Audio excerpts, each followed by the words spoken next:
संस्तुते परमेश्वरी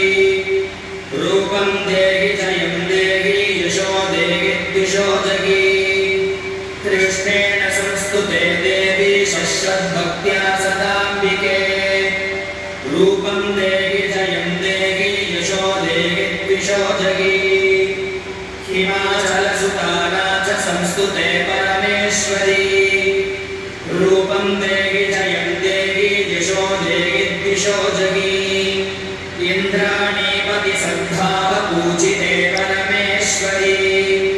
रूपं देहि जयं देहि यशो देहि द्विषो जहि देवि प्रचण्डदोर्दण्डदैत्यदर्पविनाशिनी रूपं भक्तजनाद्दामदत्तानन्दोदयम्बिके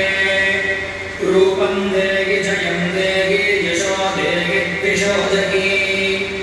पत्नीं मनोरमां देहि मनोवृत्तानुसारिणी तारिणीं दुर्गसंसारसागरस्य कुलोद्भवा इदं स्तोत्रं पठित्वा तु महास्तोत्रं पठेन्नरः स तु सप्तशती संख्या परमाप्नोति सम्पदाम् इति देव्यार्गणा स्तोत्रं सम्पूर्णम्।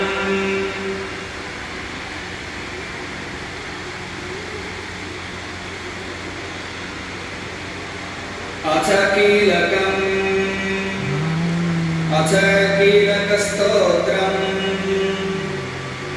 ॐ